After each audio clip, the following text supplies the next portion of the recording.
Geetha യഥാരൂപം ISKCON സ്ഥാപകാചാര്യൻ കൃഷ്ണകൃപാമൂർത്തി S Bhaktivedanta സ്വാമി ശ്രീല പ്രഭുപാദ വിവർത്തനവും ഭാവാർത്ഥവും നൽകിയിട്ടുള്ള ഭഗവത്ഗീത യഥാരൂപം കഴിഞ്ഞ ദിവസങ്ങളിൽ നമ്മൾ വിഭൂതിയോഗം വായിച്ചിട്ടുണ്ടായിരുന്നു. കഴിഞ്ഞ ദിവസം വിഭൂതിയോഗം വായിച്ചു കഴിഞ്ഞു. അവസാനത്തെ ശ്ലോകം അഥവാ ബഹുനൈതേന കിം ജ്ഞാതേന തവ അർജുന വിഷ്ടഭ്യാഹം ഇദം കൃഷ്ണം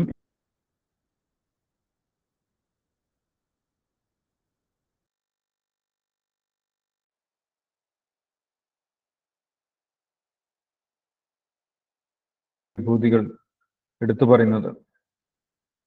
ഒറ്റ വാക്യത്തിൽ ഞാൻ പറയാം എന്ന് പറഞ്ഞിട്ട് ഭഗവാൻ പറയുന്നു, മുഴുവൻ ജഗത്തും, എല്ലാ പ്രപഞ്ചവും, മുഴുവൻ ഭൗതിക ലോകവും ഭഗവാന്റെ ഒരു അംശ ശക്തി കൊണ്ടാണ് നിലനിൽക്കുന്നത്. ഭഗവാന്റെ ഒരു അംശമാണ് മുഴുവൻ ജഗത്തിനെയും നിലനിർത്തുന്നത് എന്നുള്ള കാര്യം പറഞ്ഞ് വിഭൂതിയോഗം ഭഗവാൻ ചുരുക്കിയിട്ടുണ്ടായിരുന്നു. അത് നമ്മൾ കഴിഞ്ഞ ദിവസം കണ്ടതാണ്. ഇന്ന് നമ്മൾക്ക് 11ാമത്തെ അധ്യായം വിശ്വരൂപം എന്നുള്ള അധ്യായം നോക്കാം.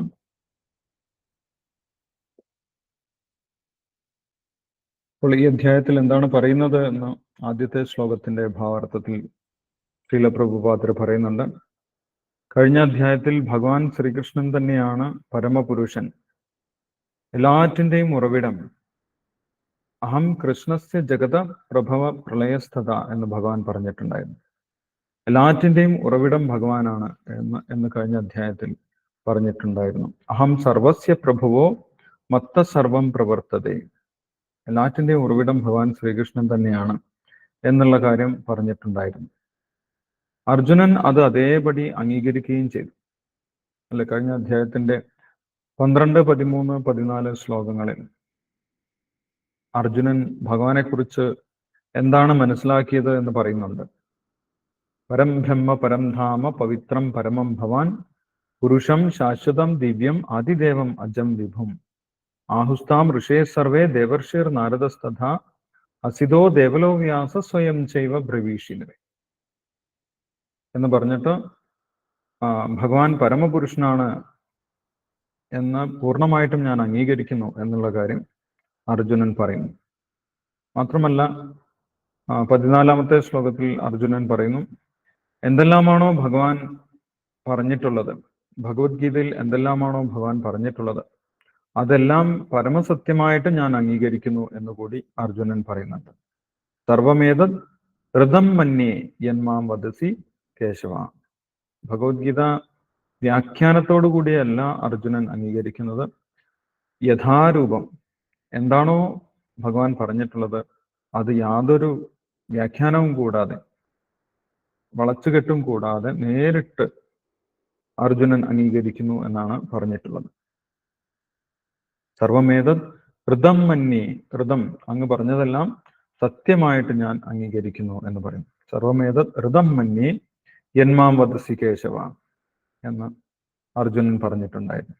അതേപോലെ തന്നെയാണ് നമ്മളും ഭഗവത്ഗീതയെ അംഗീകരിക്കേണ്ടത്. അതേപടി മാറ്റമില്ലാതെയാണ് മനസ്സിലാക്കേണ്ടത്.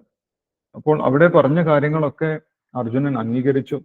അതേപോലെ ഭഗവാന്റെ വിഭൂതികളെ കുറിച്ച് കഴിഞ്ഞ അധ്യായത്തിൽ അർജുനൻ കേട്ടിട്ടുണ്ടായിരുന്നു. അപ്പോൾ ആ വിഭൂതികളിൽ പറഞ്ഞിട്ടുള്ള കാര്യങ്ങളെല്ലാം നേരിട്ട് കാണണമെന്ന് അർജുനന് താല്പര്യമുണ്ടായി. ആ വിഭൂതികളൊക്കെ സ്വന്തം ശരീരത്തിൽ ഭഗവാൻ അർജുനന്റെ ആവശ്യപ്രകാരം കാണിച്ചു കൊടുക്കുന്നതാണ് നമുക്ക് ഈ അധ്യായത്തിൽ കാണാൻ സാധിക്കുന്നത്. വിശ്വരൂപം, വിശ്വരൂപ ദർശനം ഈ അധ്യായത്തിൽ നമ്മൾക്ക് കാണാൻ സാധിക്കും. അപ്പോൾ എന്തുകൊണ്ടാണ് വിശ്വരൂപ ദർശനത്തിന് അർജുനന് ആഗ്രഹമുണ്ടായത്? എന്തിനു വേണ്ടിയിട്ടാണ് അർജുനൻ വിശ്വരൂപം കാണണമെന്ന് പറഞ്ഞത്? അതെല്ലാം ഈ അധ്യായത്തിൽ പറയുന്നുണ്ട്. നമ്മൾക്ക് നോക്കാം. ഓരോ ശ്ലോകങ്ങളായിട്ട് വായിക്കാം. ആദ്യത്തെ ശ്ലോകം അർജുനൻ പറയുന്നത് തന്നെയാണ്. അർജുന ഉവാച മദനുഗ്രഹായ പരമം ഗുഹ്യം അധ്യാത്മസഞ്ജിതം യക്തയോക്തം വജസ്ഥേന മോഹോയം വിഗതോ മമ എന്ന് പറയുന്നു. വിവർത്തനം ഭാവാർത്ഥം വായിച്ചോളൂ, അതിനുശേഷം നമ്മൾക്ക് ഡിസ്കസ് ചെയ്യാം. ഒന്നാമത്തെ ശ്ലോകം. ഹരേ കൃഷ്ണ പ്രഭുജി. യെസ്, ആരാണ് വായിക്കുന്നത്? അജിത് പ്രഭുജി വായിച്ചോ. ഞാൻ വായിക്കട്ടെ സ്വാമി, ഞാൻ വായിക്കട്ടെ.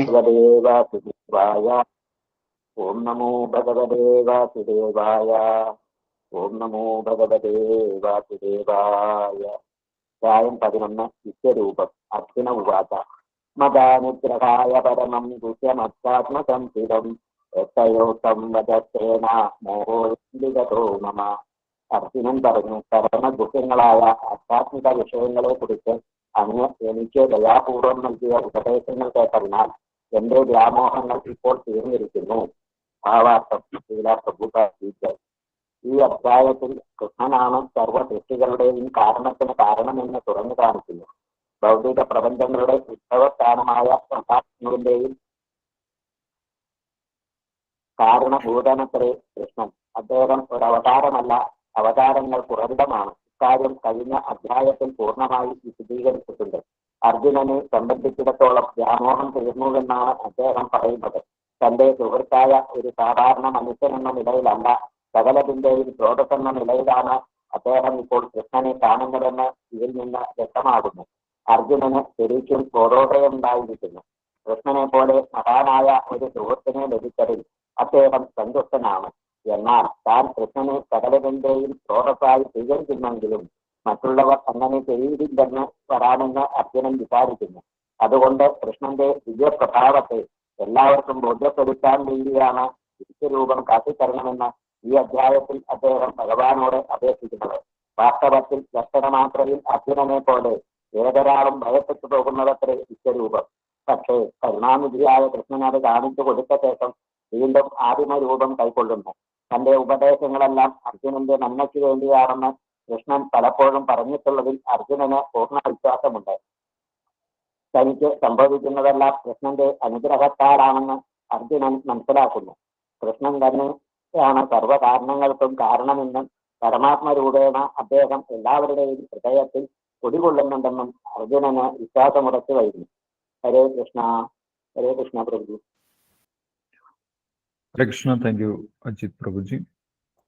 അപ്പോൾ അർജുനൻ പറയുന്നു, ഭഗവാന്റെ വിഭൂതികളൊക്കെ കേട്ടതിന് ശേഷം വിഭൂതിയോഗത്തിന്റെ അവസാനം ഭഗവാൻ പറഞ്ഞു, അഥവാ ഭുവനൈതേന കിം ജ്ഞാതേന തവാർജുന വിഷ്ടഭ്യാഹം ഇദം കൃഷ്ണം ഏകാംശേന സ്ഥിതോ ജഗത്. ഈ മുഴുവൻ ഭൗതിക പ്രപഞ്ചത്തിന്റെയും നിലനിൽപ്പ് എൻ്റെ ഒരു അംശം കൊണ്ടാണ് എന്ന് ഭഗവാൻ ശ്രീകൃഷ്ണൻ പറഞ്ഞിട്ടുണ്ടായിരുന്നു. അതെല്ലാം അർജുനൻ അതേപടി അംഗീകരിച്ചു. ഇതെല്ലാം വളരെ രഹസ്യമായിട്ടുള്ള കാര്യമാണ്. ഭഗവാനെ കുറിച്ചുള്ള സത്യങ്ങളെല്ലാം അതീവ രഹസ്യമാണ്. ആ രഹസ്യമായിട്ടുള്ള കാര്യം ഭഗവാൻ പറഞ്ഞതെല്ലാം താൻ അതേപടി അംഗീകരിച്ച് എൻ്റെ സംശയങ്ങളെല്ലാം ഇല്ലാതായി തീർന്നിരിക്കുന്നു എന്ന് അർജുനൻ പറയും. ഇപ്പോൾ അർജുനന് ഭഗവാനെ കുറിച്ച് യാതൊരു സംശയവുമില്ല. ഭഗവാൻ പരമപുരുഷനാണ്.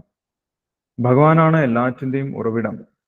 ഈ മുഴുവൻ ഭൗതിക ലോകത്തിൻ്റെയും ആത്മീയ ലോകത്തിൻ്റെയും എല്ലാം ഉറവിടം ഭഗവാൻ തന്നെയാണ് എന്നുള്ളതിൽ അർജുനന് യാതൊരു സംശയവുമില്ല. എല്ലാ സംശയങ്ങളും ഇപ്പോൾ തീർന്നിരിക്കുന്നു. ഭഗവാന്റെ വാക്കുകൾ കേട്ട് തൻ്റെ എല്ലാവിധ സംശയങ്ങളും ഇപ്പോൾ തീർന്നിരിക്കുന്നു എന്നുള്ള കാര്യമാണ് ഇവിടെ അർജുനൻ പറയുന്നത്. മദനുഗ്രഹായ പരമം ഗുഹ്യം അധ്യാത്മസംഹിതം യക്തയോക്തം വജസ്തേന മോഹോയം വിഗതോ മമ. അങ്ങ് പറഞ്ഞിട്ടുള്ള അതീവ രഹസ്യമായിട്ടുള്ള പരമം ഗുഹ്യം എന്നാണ് പറയുന്നത്. ഏറ്റവും രഹസ്യം. ഒരു മനുഷ്യന്, ഒരു ജീവാത്മാവിന് അറിയാൻ സാധിക്കുന്ന ഏറ്റവും വലിയ രഹസ്യം എന്താണെന്ന് ചോദിച്ചു കഴിഞ്ഞാൽ അത് ഭഗവാനെ കുറിച്ചുള്ള രഹസ്യമാണ്. ഭഗവാനെ കുറിച്ച് അറിയുക എന്നുള്ളതാണ് ഏറ്റവും രഹസ്യമായിട്ടുള്ള കാര്യം. പരമം ഗുഹ്യം എന്നാണ് ഇവിടെ പറയുന്നത്. മദനുഗ്രഹായ പരമം ഗുഹ്യം അധ്യാത്മസംഹിതം. അതെല്ലാം ആത്മീയമായിട്ടുള്ള കാര്യമാണ്. ഭഗവാനെ കുറിച്ചുള്ള കാര്യമെല്ലാം അധ്യാത്മമാണ്, ആത്മീയമാണ്. യക്തയോക്തം വജസ്തേന മോഹോയം വിഗതോ മമ. ഭഗവാൻ തന്നെ അത് നേരിട്ട് അർജുനന് പറഞ്ഞു കൊടുത്തത് കൊണ്ട് ഭഗവാനെ കുറിച്ചുള്ള എല്ലാ സംശയങ്ങളും അർജുനന് ഇല്ലാതെയായി എന്നാണ് പറയുന്നത്. മോഹോയം, എൻ്റെ എല്ലാവിധ സംശയങ്ങളും പോയിരിക്കുന്നു എന്ന് പറയും. അപ്പോൾ ഭഗവാൻ പറഞ്ഞു കൊടുത്തതും ഭഗവാന്റെ ഒരു പ്രത്യേക അനുഗ്രഹമാണെന്ന് പറയും. ഭഗവാൻ അർജുനന്റെ നന്മയ്ക്ക് വേണ്ടിയിട്ടാണ് ഭഗവാനെ കുറിച്ചുള്ള രഹസ്യങ്ങളെല്ലാം പറഞ്ഞു കൊടുത്തിട്ടുള്ളത്, അല്ലെ? അല്ലാതെ ഭഗവാന് അർജുനന്റെ മേൽ എന്തെങ്കിലും ആധിപത്യം സ്ഥാപിക്കാൻ വേണ്ടിയിട്ടല്ല ഭഗവാൻ അർജുനന് തന്റെ രഹസ്യങ്ങളൊക്കെ പറഞ്ഞു കൊടുത്തിട്ടുള്ളത്.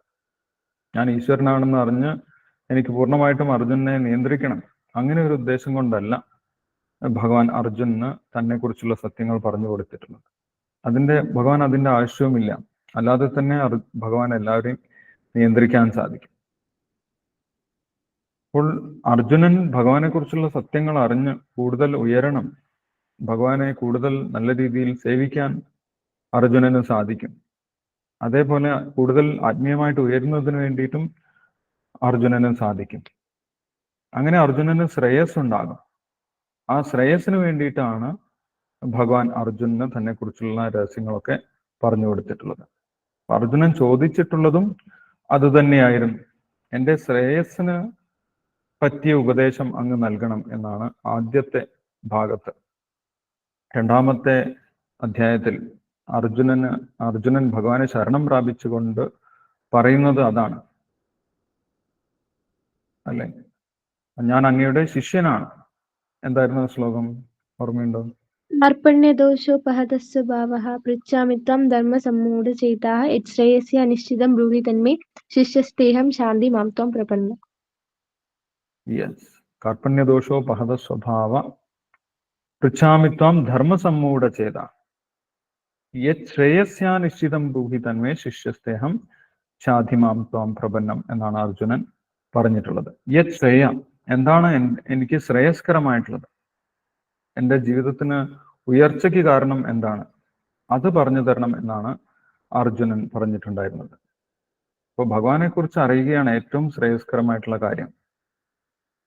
ഭാഗവതത്തിലും പറയുന്നുണ്ട്, ഏറ്റവും മംഗളകരമായിട്ടുള്ള കാര്യം ഭഗവാനെ കുറിച്ച് അറിയുക, ഭഗവാന് ഭക്തി ചെയ്യുക എന്നുള്ളതാണ് ഒരു ജീവാത്മാവിന്റെ ഏറ്റവും മംഗളകരമായിട്ടുള്ള കാര്യം എന്ന് ഭാഗവതത്തിൽ പറയുന്നുണ്ട്, അല്ലെ? സവൈ പുംസാം പരോധർമ്മ യഥോ ഭക്തിർ അധോക്ഷജെ അഹൈതുകി അപ്രതിഹതാം യയാത്മാ സുപ്രസീദതി. ഒരു ജീവാത്മാവിന് ഏറ്റവും സന്തോഷം ലഭിക്കുന്നത് എപ്പോഴാണ്? ഭഗവാനെ കുറിച്ച് അറിയുമ്പോഴാണ്, ഭഗവാന് സേവനം ചെയ്യുമ്പോഴാണ് നമ്മൾക്ക് ഏറ്റവും ആനന്ദം ലഭിക്കുന്നത് എന്ന് പറയും. അപ്പം അർജുനന്റെ ശ്രേയസ്സിന് വേണ്ടിയിട്ടാണ്, അർജുനനെ അനുഗ്രഹിച്ചുകൊണ്ടാണ് ഭഗവാൻ തന്നെ കുറിച്ചുള്ള രഹസ്യങ്ങളൊക്കെ പറഞ്ഞു കൊടുത്തിട്ടുള്ളത്. അത് അർജുനനും അറിയാം. അതുകൊണ്ട് അർജുനന് ഭഗവാന്റെ ഉദ്ദേശശുദ്ധിയിലോ അല്ലെങ്കിൽ ഭഗവാന്റെ സ്ഥാനത്തിലോ ഒന്നും യാതൊരു സംശയവുമില്ല. അർജുനന് ഭഗവാനെ കുറിച്ചുള്ള എല്ലാവിധ സംശയങ്ങളും ഇപ്പോൾ തീർന്നിരിക്കുന്നു എന്നാണ് പറയുന്നത്. അപ്പം ഭാവാർത്ഥത്തിൽ ആദ്യം തന്നെ ശീലപ്രഭാകർ ഈ അധ്യായത്തിനെ കുറിച്ചാണ് പറയുന്നത്. ഈ വിശ്വരൂപ ദർശനം എന്നുള്ള അധ്യായത്തിൽ ഭഗവാൻ ശ്രീകൃഷ്ണനാണ് എല്ലാ സൃഷ്ടികളുടെയും കാരണം എന്ന് കാണിച്ചു തരുന്നതാണ്, പ്രത്യക്ഷത്തിൽ കാണിക്കുന്നതാണ് ഈ അധ്യായം എന്ന് പറയും. കഴിഞ്ഞ അധ്യായങ്ങളിൽ പറഞ്ഞിട്ടേ ഉള്ളൂ, ഈ അധ്യായത്തിൽ ഭഗവാൻ തുറന്ന് കാണിച്ചു കൊടുക്കുകയാണ്. പറയുക മാത്രമല്ല, കാണിക്കാനും ഭഗവാന് സാധിക്കും. അത് കാണിച്ചു കൊടുക്കുകയാണ് ഈ അധ്യായത്തിൽ ചെയ്യുന്നത് എന്ന് പറയുന്നു. ഭൗതിക പ്രപഞ്ചങ്ങളുടെ ഉത്ഭവസ്ഥാനമായ മഹാവിഷ്ണുവിന്റെയും കാരണഭൂതനത്രേ കൃഷ്ണൻ. അദ്ദേഹം ഒരു അവതാരമല്ല, അവതാരങ്ങൾക്ക് ഉറവിടമാണ്. ഇക്കാര്യം കഴിഞ്ഞ അധ്യായത്തിൽ പൂർണ്ണമായി വിശദീകരിച്ചിട്ടുണ്ട്. ഭഗവാന്റെ ഏറ്റവും രഹസ്യമായിട്ടുള്ള കാര്യങ്ങൾ, മഹാവിഷ്ണുവിന്റെ പോലും ഉറവിടമാണ് ഭഗവാൻ ശ്രീകൃഷ്ണൻ എന്നുള്ള അതീവ രഹസ്യം, അത് കഴിഞ്ഞ അധ്യായത്തിൽ ഭഗവാൻ പറഞ്ഞിട്ടുണ്ടായിരുന്നു, അല്ലെ? ഏകാംശേന സ്ഥിതോ ജഗത്. ഈ ജഗത്ത് മുഴുവൻ നിലനിൽക്കുന്നത് മഹാവിഷ്ണുവിലാണ്. മഹാവിഷ്ണുവിൽ നിന്നാണ് എല്ലാ പ്രപഞ്ചങ്ങളും പുറത്തേക്ക് വരുന്നത്. കാരണസമുദ്രത്തിൽ ശയിക്കുന്ന മഹാവിഷ്ണുവിൽ. യക്കാരണാർണവജലേ ഭജതി സ്മയോഗ നിദ്രാം അനന്ത ജഗദണ്ഡ സരോമകോ പരാം സ്വമൂർത്തിം ഗോവിന്ദം ആദിപുരുഷം തമഹം ഭജാമി എന്ന് ബ്രഹ്മാവ് പറയുന്നത്. മുഴുവൻ പ്രപഞ്ചങ്ങളെയും നിലനിർത്തുന്ന ആ മഹാവിഷ്ണുവിന്റെ ആധാരശക്തി അതാരാണ്? ഗോവിന്ദനാണ്. ഭഗവാൻ ഗോവിന്ദനാണ്, ഭഗവാൻ ശ്രീകൃഷ്ണനാണ് എന്ന് ബ്രഹ്മാവ് ബ്രഹ്മസംഹിതയിൽ പറയുന്നു. ഭഗവത്ഗീതയിൽ നേരിട്ട് ഭഗവാൻ തന്നെ പറയുന്നു, എൻ്റെ അംശത്താലാണ് ഈ പ്രപഞ്ചം മുഴുവൻ നിലനിൽക്കുന്നത് എന്നുള്ള രഹസ്യം അത് അതേപടി അർജുനൻ അംഗീകരിക്കാൻ സാധിച്ചു എന്നാണ് പറയുന്നത്. പക്ഷെ അർജുനൻ അംഗീകരിച്ചെങ്കിലും അർജുനന് താല്പര്യമുണ്ട് ഭഗവാനെ കുറിച്ചുള്ള ഈ രഹസ്യം എല്ലാവരും അറിയണം. അർജുനന് വലിയ സന്തോഷമായി. കാരണം എന്താണ്? മുഴുവൻ പ്രപഞ്ചത്തിന്റെയും നാഥനാണ് തൻ്റെ സുഹൃത്തായിട്ടുള്ളത്, തൻ്റെ തൊട്ടടുത്തിരിക്കുന്നത്. എൻ്റെ ഏറ്റവും അടുത്ത സുഹൃത്ത് ഒരു സാധാരണ വ്യക്തിയല്ല, ലോകത്തിനെ മുഴുവൻ നിയന്ത്രിക്കുന്ന വ്യക്തിയാണ്, ലോകത്തിന്റെ മുഴുവൻ ഉറവിടമായിട്ടുള്ള വ്യക്തിയാണ് എൻ്റെ സുഹൃത്ത്. അപ്പോൾ അങ്ങനെയുള്ള ഭഗവാൻ എൻ്റെ മാത്രം സുഹൃത്തല്ല. ഭഗവാൻ പറയുന്നുണ്ട് ഞാൻ എല്ലാവരുടെയും സുഹൃത്താണ് എന്ന് ഭഗവാൻ പറയുന്നുണ്ട് അല്ലെ? 5-ാമത്തെ അധ്യായത്തില് അവസാനത്തെ ശ്ലോകം ഓർമ്മയുണ്ടോ? ഭോക്താരാം യജ്ഞതപസ്സാ യെസ്, ഭോക്താരം യജ്ഞതപസാം സർവലോക മഹേശ്വരം സുഹൃതം സർവഭൂതാനാം. സുഹൃതം സർവഭൂതാനാം എന്നാണ് ഭഗവാൻ പറയുന്നത്. ഭഗവാൻ എല്ലാവരുടെയും സുഹൃത്താണ്, അർജുനന്റെ മാത്രമല്ല, എല്ലാ ജീവജാലങ്ങളുടെയും സുഹൃത്താണ് ഭഗവാൻ. പക്ഷെ എല്ലാവർക്കും അത് അറിയുന്നില്ല, എല്ലാവരും അത് മറന്നുപോയി. ഭൗതിക ലോകത്തിലേക്ക് വന്ന സമയത്ത് എല്ലാവരും അത് മറന്നുപോയി. മായയാ അപഹൃത ജ്ഞാനം, മായ കൊണ്ട് യോഗമായ സമാവൃത, ഭഗവാൻ ആവരണം ചെയ്യപ്പെട്ടു. അപ്പോൾ എല്ലാവർക്കും ഓർമ്മയില്ല ഇത്രയും വലിയൊരു സുഹൃത്ത് തനിക്കുണ്ട് എന്നുള്ള കാര്യം മറന്നിട്ടാണ് ഇവിടെ എല്ലാവരും ജീവിക്കുന്നത്. അപ്പം അർജുനന് ഭഗവാനെ കുറിച്ച് അറിഞ്ഞപ്പോൾ വലിയ സന്തോഷമായതുപോലെ അർജുനൻ അറിയാം എല്ലാവർക്കും ഭഗവാനെ കുറിച്ച് അറിഞ്ഞു കഴിഞ്ഞാൽ എല്ലാവർക്കും വലിയ സന്തോഷമാണ്. ഇത്രയും വലിയൊരു സുഹൃത്ത് തനിക്കുണ്ട്, ലോകത്തിനെ മുഴുവൻ നിയന്ത്രിക്കുന്ന വ്യക്തി എൻ്റെ സുഹൃത്താണ് എന്ന് എല്ലാവരും അറിയണം. കൃഷ്ണനെ കുറിച്ചുള്ള രഹസ്യം എല്ലാവരും അറിയണം എന്ന് അർജുനന് താല്പര്യമുണ്ടായിരുന്നു. ഒരു ഭക്തൻ ആഗ്രഹിക്കുന്നത് അത് ഇതാണ് അല്ലെ? ഭഗവാനെ കുറിച്ച് എല്ലാവരും അറിയണം, എല്ലാവർക്കും ഭഗവാന്റെ രഹസ്യം അറിഞ്ഞ് ഭഗവാനെ ശരണം പ്രാപിച്ച് ഭഗവാനിലേക്ക് തിരിച്ചു പോകാനുള്ള അവസരം ഉണ്ടാകണം എന്നാണ് ഭക്തന്മാരൊക്കെ ആഗ്രഹിക്കുന്നത്.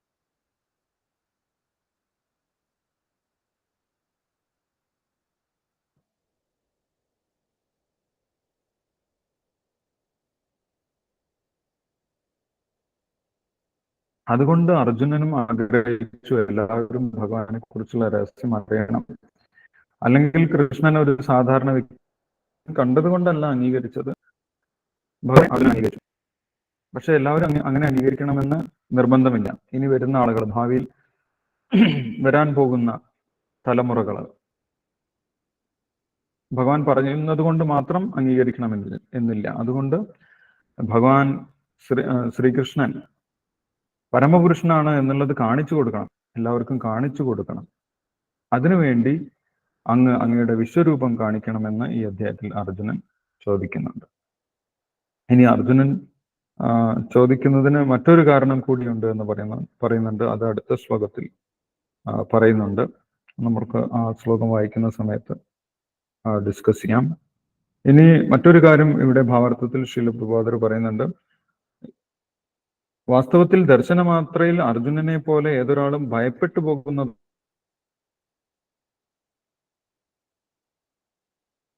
അത്രേ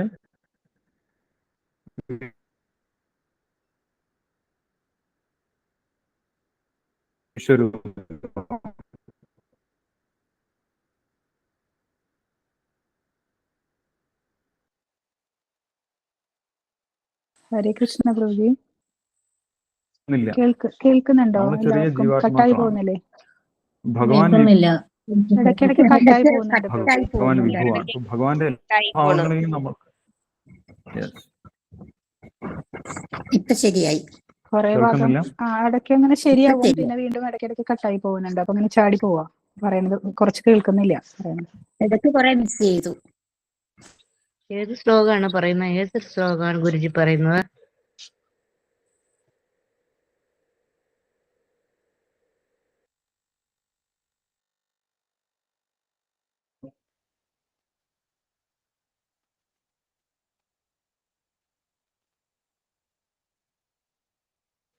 പത്മിനി മാതാജി ഏത് ശ്ലോക പറയുന്നത്? അധ്യായം 11 വിശ്വരൂപത്തിനകത്ത് ആദ്യത്തെ ശ്ലോകം.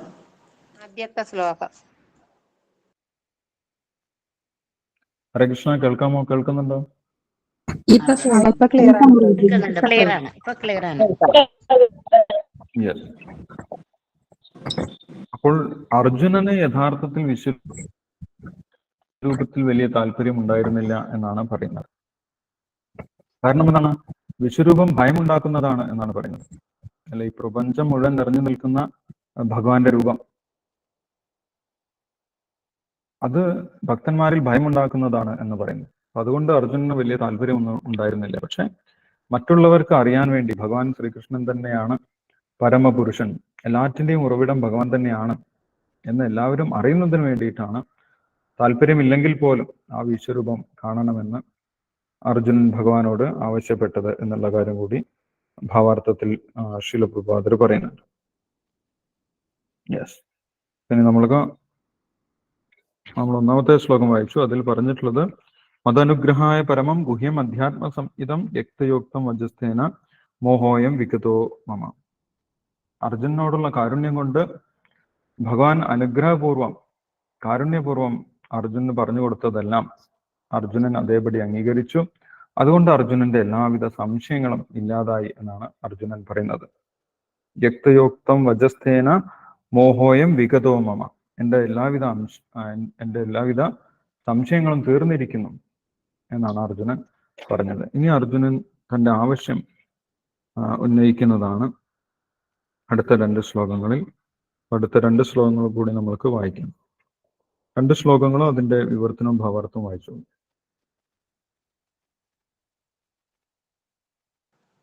ഹരേ കൃഷ്ണ പ്രഭുജി. ജയശ്രീ മാതാജി വായിച്ചോളൂ.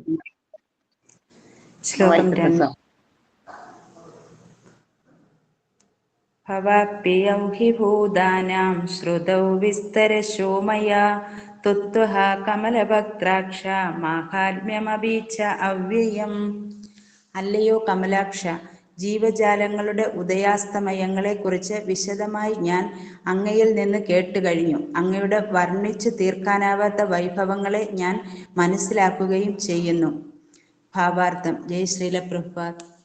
സന്തോഷ തികവോടെയാണ് ഇവിടെ അർജുനൻ കൃഷ്ണനെ കമലാക്ഷൻ എന്ന് സംബോധന ചെയ്യുന്നത്.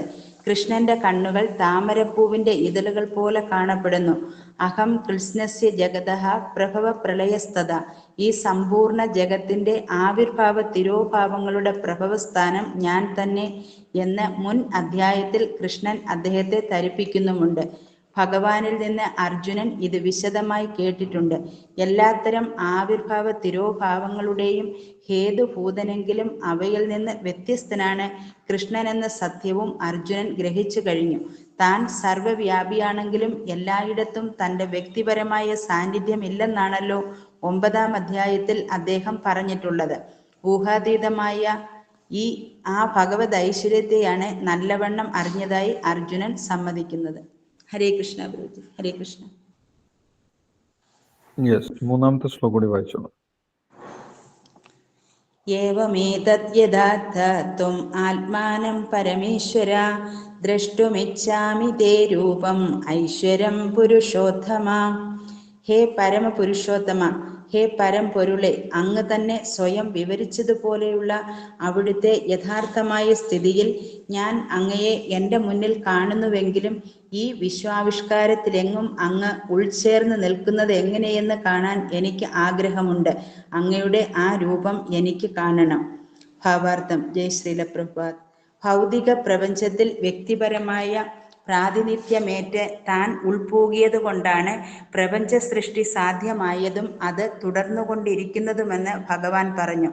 അർജുനനെ സംബന്ധിച്ചിടത്തോളം അദ്ദേഹം കൃഷ്ണന്റെ പ്രസ്താവനകളാൽ പ്രചോദിതനാണെങ്കിലും വരും കാലങ്ങളിൽ കൃഷ്ണനെ ഒരു സാധാരണ മനുഷ്യനെന്ന നിലയിൽ മാത്രം കരുതിയേക്കാവുന്ന ജനങ്ങളിൽ വിശ്വാസമുളവാക്കുവാൻ വേണ്ടി അർജുനൻ ഭഗവാന്റെ വിശ്വരൂപം കാണണമെന്ന് ആഗ്രഹിക്കുന്നു.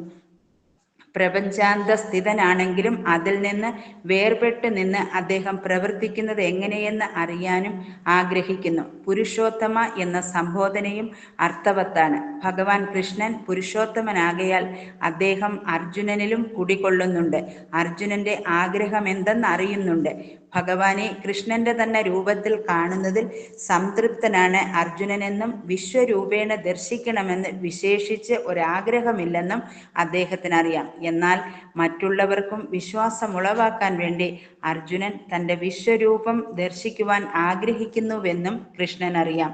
ഭാവിയിൽ അവതാര പുരുഷരെന്ന് നടിക്കുന്ന ചിലരുണ്ടാവാം എന്നതിനാൽ ഒരു മാനദണ്ഡമെന്ന നിലയിലും ഇത് ഉപയുക്തമാവാമെന്ന് അർജുനൻ ചിന്തിച്ചിരിക്കണം.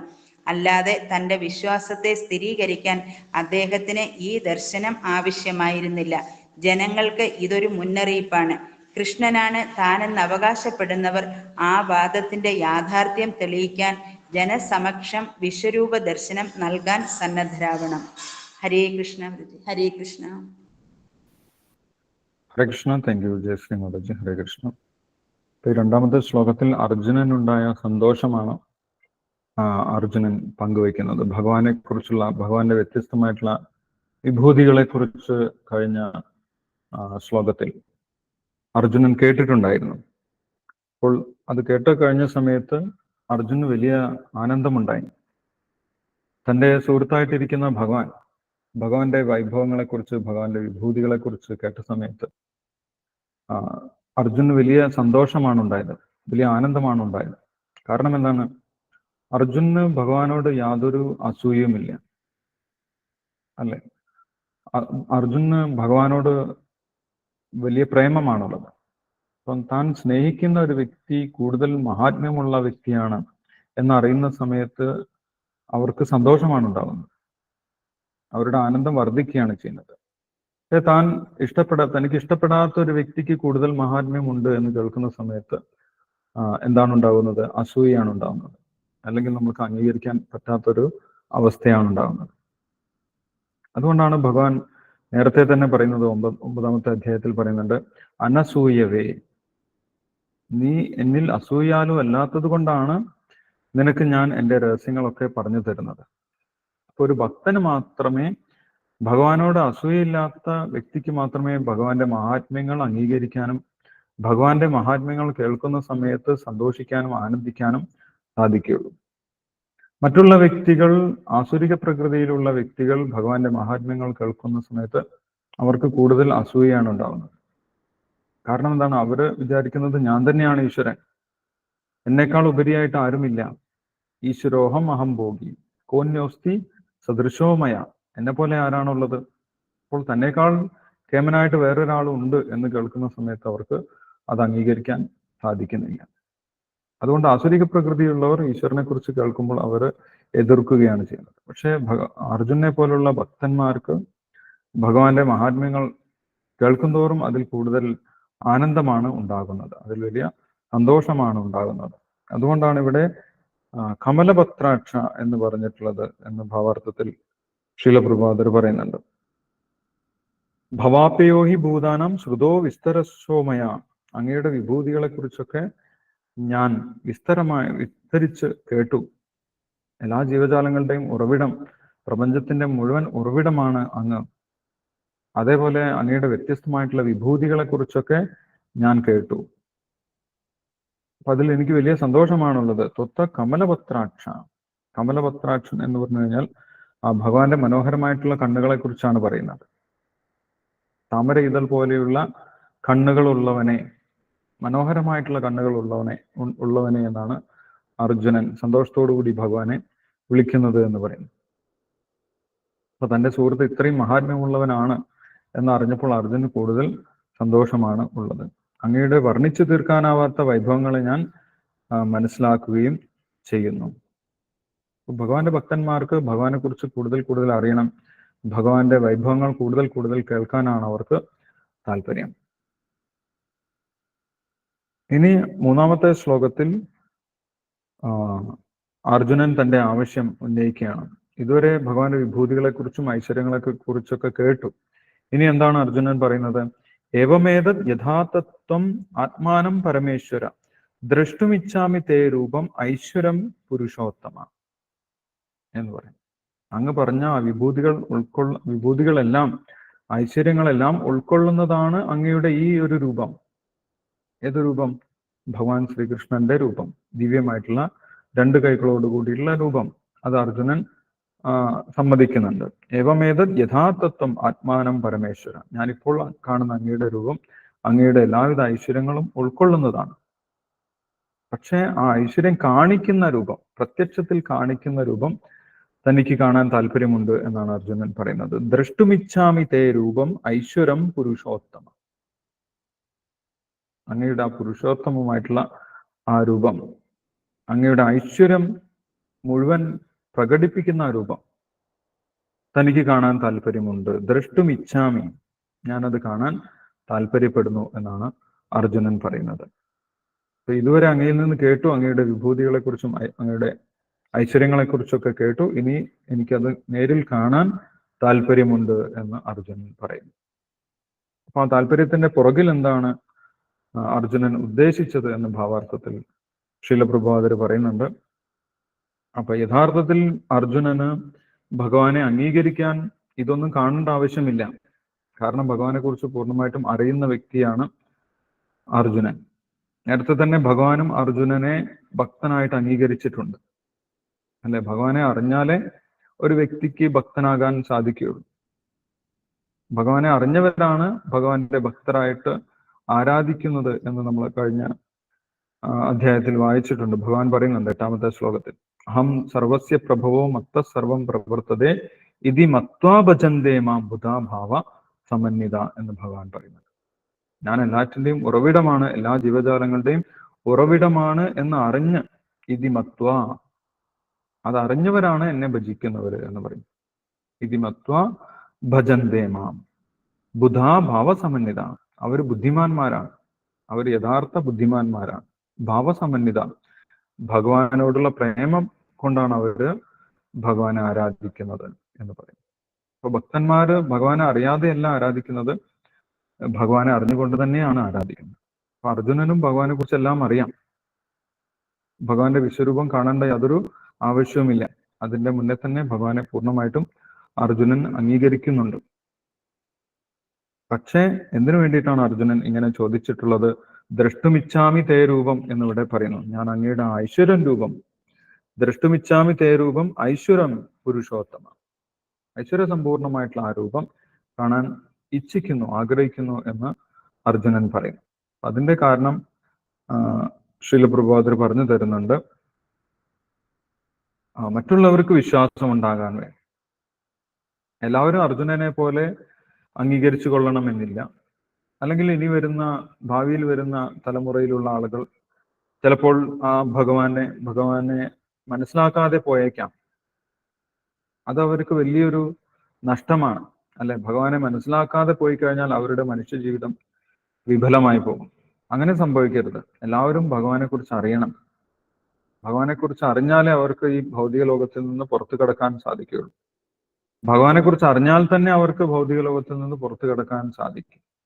അത് ഭഗവാൻ പറയുന്നുണ്ട് 4ാമത്തെ അധ്യായത്തിൽ 9ാമത്തെ ശ്ലോകത്തിൽ ഭഗവാൻ പറയുന്നുണ്ട്, ജന്മകർമ്മചമേ ദിവ്യം ഏവം യോ വേത്തി തത്വത തെക്വാ ദേഹം പുനർജന്മനൈതി മാമേതി സ്വർഗന. ആരാണോ ഭഗവാൻ ശ്രീകൃഷ്ണന്റെ തത്വം, ഭഗവാൻ എല്ലാറ്റിന്റെയും ഉറവിടമാണ്, എല്ലാ യജ്ഞങ്ങളുടെയും ഭോക്താവാണ്, എല്ലാവരുടെയും സുഹൃത്താണ് എന്ന് ആരാണോ മനസ്സിലാക്കുന്നത്, അവർക്ക് പിന്നെ പുനർജന്മമില്ല എന്നാണ് പറയുന്നത്. അപ്പം ഭഗവാനെ കുറിച്ച് എല്ലാവരും അറിയണം. അത് അർജുനന്റെ കൂടി ആവശ്യമാണ്. അപ്പൊ അതിനു വേണ്ടിയിട്ടാണ് അർജുനൻ ഭഗവാനോട് ഇങ്ങനെ ആവശ്യപ്പെടുന്നത്. അങ്ങയുടെ ഐശ്വര്യ സമ്പൂർണമായിട്ടുള്ള ആ രൂപം അങ്ങ്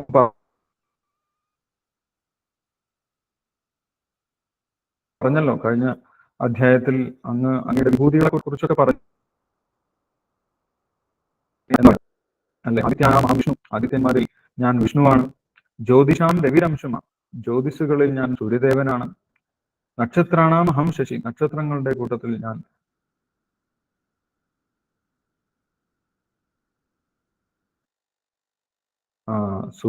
ചന്ദ്രനാണ്. സരസാമസ്മി സാഗര, ജലാശയങ്ങളിൽ ഞാൻ താവരാണ്, ഹിമാലയ എന്നൊക്കെ ഭഗവാൻ പറഞ്ഞിട്ടുണ്ടായിരുന്നു. അപ്പോൾ അതൊക്കെ കേട്ടു, അർജുനൻ കേട്ടിട്ടുണ്ടായിരുന്നു. ഇനി അത് കാണണം എന്ന് കൂടി അർജുനൻ പറഞ്ഞു. അതൊന്ന് കാണിച്ചു തരണം എന്ന് പറഞ്ഞു. അപ്പോൾ അതൊരു മാനദണ്ഡമാണ് എന്ന് ഭാവാർത്ഥത്തിൽ ശീലപ്രഭാതർ പറയുന്നുണ്ട്. ഭഗവാൻ ആണെങ്കിൽ ഭഗവാനും ഭഗവാന്റെ വിശ്വരൂപവും കാണിക്കാൻ സാധിക്കും. ഭഗവാൻ മാത്രമല്ല, ഭഗവാന്റെ അവതാരമായിട്ട് വരുന്നവർക്കും ഭഗവാന്റെ വിശ്വരൂപം കാണിക്കാൻ സാധിക്കും. വെറുതെ പറയുക മാത്രമല്ല, ഞാൻ ഭഗവാന്റെ അവതാരമാണ് എന്ന് പറയുക മാത്രമല്ല, ആ അവതാരമാണ് എന്ന് അവകാശപ്പെടുന്ന ആ ഒരു രൂപം, വിശ്വരൂപം, ഭഗവാന്റെ മുഴുവൻ വിഭൂതികളും അടങ്ങുന്ന വിശ്വരൂപം കാണിക്കാനും ഭഗവാനും സാധിക്കും, ഭഗവാന്റെ അവതാരങ്ങൾക്കും സാധിക്കും.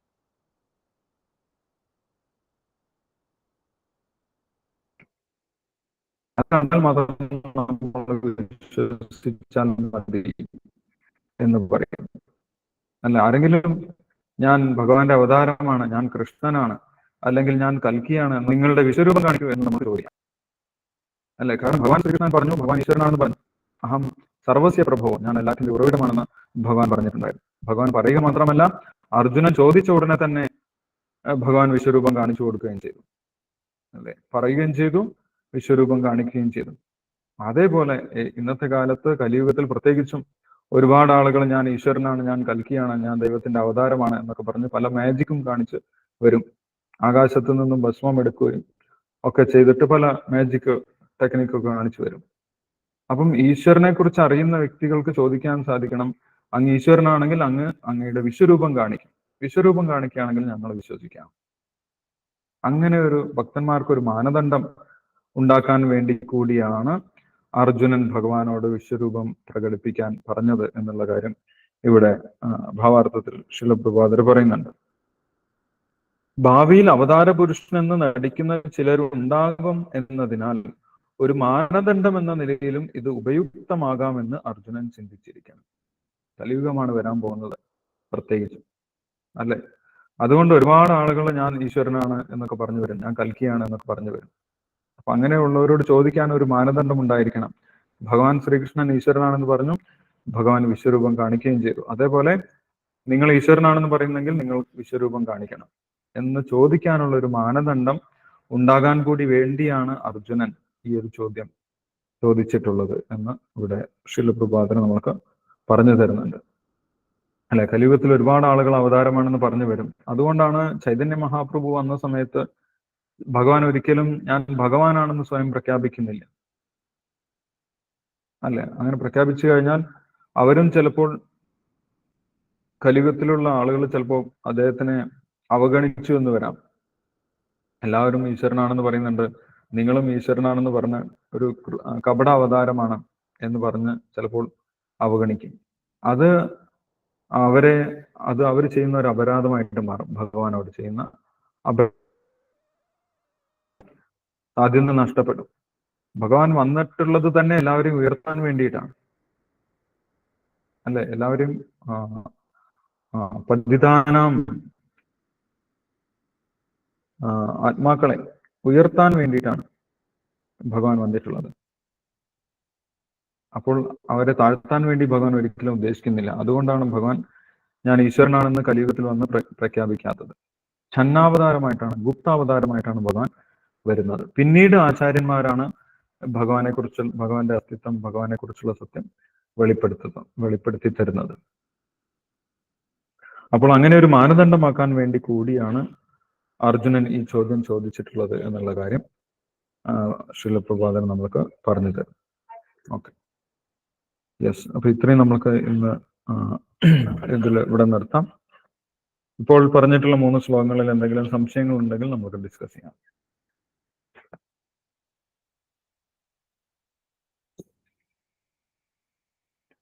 രണ്ട് സംശയമുണ്ട് പ്രഭുജി. ഹരേ കൃഷ്ണ.